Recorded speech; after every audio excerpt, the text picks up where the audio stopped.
Dans un monde où chaque rêve possède la force de changer le destin, l'imaginaire est un sentier secret où chaque pensée fait naître l'espoir. Raconte-moi ça.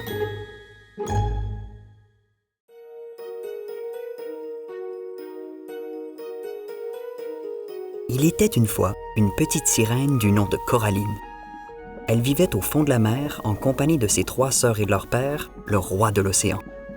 Ils habitaient un palais splendide, fait de coraux, de coquillages et de perles, où les petites sirènes s'amusaient joyeusement avec les poissons et les hippocampes. Coraline avait une voix enchanteresse.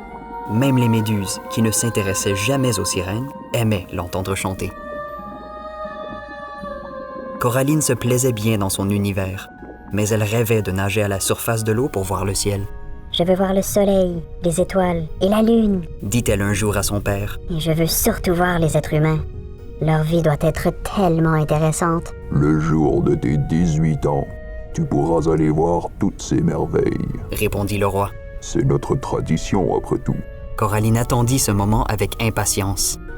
À tour de rôle, le jour de leur 18e anniversaire, ses sœurs montèrent à la surface de l'eau. « Et puis, c'était comment? » leur demanda Coraline.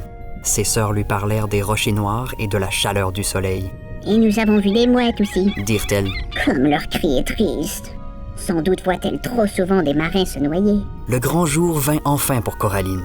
Elle n'avait pu fermer l'œil de la nuit tant elle était excitée. Elle émergea, un sourire aux lèvres, au milieu des vagues mousseuses. Coraline n'avait jamais rien vu d'aussi beau. Perchée sur un rocher noir, elle admirait l'océan, la plage et les grands palmiers dont les branches s'agitaient doucement sous l'effet du vent invisible. L'air frais sentait bon. Au moment où le soleil allait se coucher, un navire apparut au loin et jeta l'ancre. Coraline se concentra pour entendre ce que disait l'équipage. « Joyeux anniversaire, votre Altesse !» lançaient les marins à l'intention d'un jeune prince qui était le capitaine du navire. En apercevant ce beau jeune homme, Coraline fut tentée de nager jusqu'au navire pour lui offrir ses vœux. Mais comme elle savait que les humains avaient peur des sirènes, elle ne fit rien. Sur le navire, la fête alla bon train. C'était un joyeux spectacle. De petites lanternes rouges, bleues et or scintillaient le long du navire, et des feux d'artifice éclataient bruyamment dans le ciel, illuminant la nuit d'une pluie de couleurs. Il y avait tant de bruit que les marins n'entendirent pas les hurlements du vent qui se levait. « Prenez garde !» cria Coraline. Mais personne ne l'entendit. Secoué de tous les côtés, le navire finit par chavirer et les vagues emportèrent tous les marins au large, incluant le prince. Coraline plongea sans hésiter et nagea le plus vite possible vers le prince. Le jeune homme étant inconscient, elle s'efforça de lui maintenir la tête hors de l'eau et resta avec lui toute la nuit, alors que la tempête faisait rage et que la mer se déchaînait autour d'eux. À l'aube, la tempête finit par se calmer. Épuisée, Coraline poussa le prince jusqu'à la plage et le couvrit de sa longue chevelure pour le réchauffer. Elle lui chanta de douces chansons, tout en lui caressant le front, espérant qu'il n'allait pas tarder à s'éveiller. Soudain, une très belle dame s'avança sur la plage. Apeurée, Coraline alla se cacher derrière un rocher. « André, nous pensions vous avoir perdu à tout jamais !» s'écria la dame à la vue du prince, qui était encore inconscient. Le jeune homme ouvrit finalement les yeux. La douce voix de Coraline résonnait encore dans sa tête. « Merci de m'avoir sauvé. De toutes les voix que je connaisse, la vôtre est la plus mélodieuse. » murmura-t-il. « Mais ce n'est pas moi qui vous ai sauvé, mon prince. Les vagues ont dû vous projeter sur la grève. Cependant, je suis très heureuse de vous avoir retrouvé. » répondit la belle dame en souriant. « Laissez-moi vous aider à rentrer au palais. Votre famille sera tellement contente de vous savoir sain et sauf. Allez, appuyez-vous contre moi. » Lentement, la dame et le prince s'éloignèrent en direction du palais. Sans faire de bruit, Coraline glissa dans l'eau et rentra chez elle. Éperdument amoureuse du prince, elle se mit à pleurer de désespoir. Comment allait-elle pouvoir le rejoindre? « Qu'as-tu fait là-haut, Coraline ?» demandèrent ses sœurs. Sans répondre, Coraline alla se réfugier dans sa chambre. Pendant 3 jours, elle refusa toute nourriture. Elle était si malheureuse qu'elle était incapable de parler. « Pourquoi pleures-tu jour et nuit, ma fille ?» s'inquiéta le roi. « Oh père, je voudrais tant devenir un être humain. Je suis amoureuse d'un jeune homme et je veux être à ses côtés. » « Mais le monde des humains n'est pas le nôtre. » expliqua son père. « Peu importe, il faut que j'aille le rejoindre. » Insista Coraline. Coraline alla donc trouver la sorcière de l'océan, qui était son seul espoir.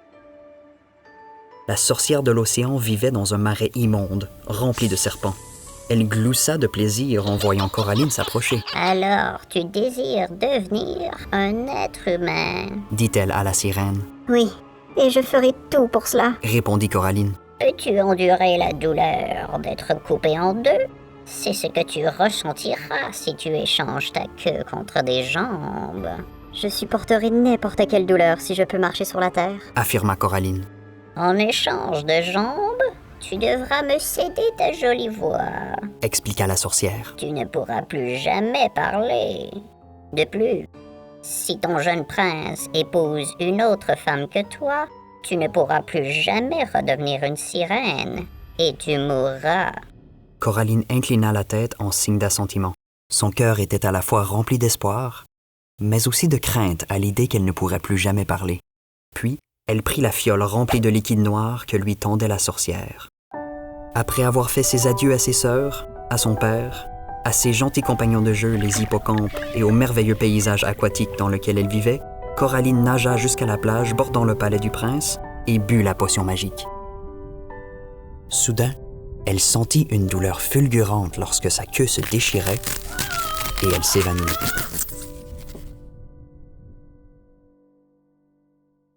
Le prince André, qui se promenait justement sur la plage, fut surpris d'y trouver cette jeune fille vêtue d'une ravissante robe d'écaille. Lorsqu'il se pencha vers elle, Coraline ouvrit les yeux et son visage s'illumina de joie. Le prince André l'aida à se relever et l'invita au palais. Alors qu'elle avançait au bras du beau jeune homme, Coraline se rendit compte que les gens la montraient du doigt et semblaient surpris de la voir.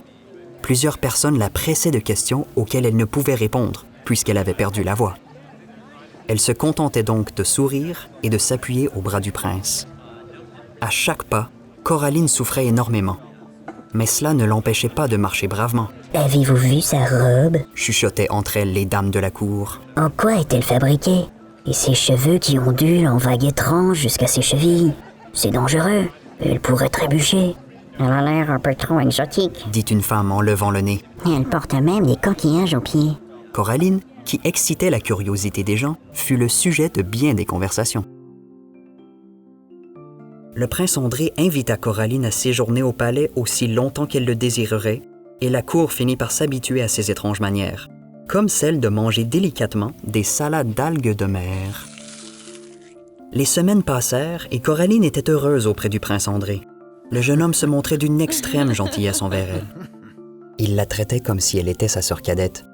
Cependant, son cœur était ailleurs. Récemment, une jolie dame m'a secouru de la noyade. Raconta un soir le prince. C'est elle la première personne que j'ai vue en reprenant connaissance. Elle n'était ici que pour un court séjour, mais elle me manque énormément. Cette nuit-là, Coraline sortit du palais pour aller écouter le clapotis des vagues au clair de lune. Triste et solitaire, son cœur gonflé de chagrin, elle pleura amèrement. Elle savait très bien que le prince André ne songerait jamais à l'épouser, en dépit de tout l'amour que son regard pouvait exprimer. Elle décida donc de rester auprès de lui aussi longtemps qu'elle le pourra. Mais elle savait que lorsque le prince se marierait, elle allait mourir. Un jour, la belle dame vint au palais pour une visite royale. Il était évident qu'elle aimait le prince autant que celui-ci l'aimait. « Clarisse, je vous présente ma charmante petite sœur. » dit le prince. « Nous devrons toujours prendre bien soin d'elle. » Par un beau matin, les cloches se mirent à sonner dans tout le royaume, annonçant le mariage du prince André et de dame Clarisse.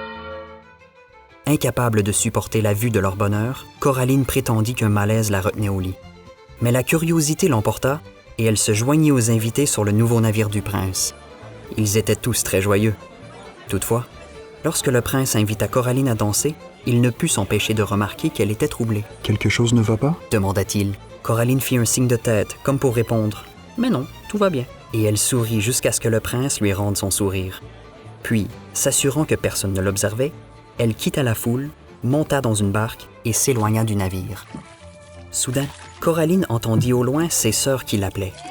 Elle alla vite les rejoindre et les 4 sœurs versèrent des larmes de joie. « Nous sommes venus te sauver, » lui dirent-elles. « Nous avons vendu nos cheveux à la sorcière contre ce poignard magique. Si tu tues le prince avant l'aube, tu pourras redevenir une sirène et rentrer au palais avec nous. » Tout en sachant qu'elle ne l'utiliserait jamais, Coraline prit le poignard et s'éloigna en faisant signe de la main à ses sœurs. Elle attendit que sonne minuit et entra sans bruit dans la chambre nuptiale du jeune couple. Le prince et Clarisse dormaient paisiblement dans les bras l'un de l'autre. Coraline se sentit pleine de tendresse à leur égard. Elle déposa un doux baiser sur leur front et quitta la pièce sur la pointe des pieds. À l'aube, Coraline lança le poignard dans l'océan et après un dernier regard au monde des mortels, elle se jeta dans la mer. Soudain, elle sentit qu'elle s'élevait au-dessus des vagues. De jolies fées aux ailes délicates l'entouraient. Nous sommes les fées de l'air. Nous aidons les êtres humains et n'accueillons parmi nous que les sirènes qui ont fait preuve de bonté à l'égard des mortels. Coraline regarda le navire du prince et ses yeux se remplirent de larmes d'amour. Viens, Coraline. Tes larmes se sont transformées en gouttes de rosée qui nourriront les fleurs. Alors Coraline s'envola en compagnie des fées. Elle vit encore aujourd'hui et vient en aide à tous ceux qui ont bon cœur.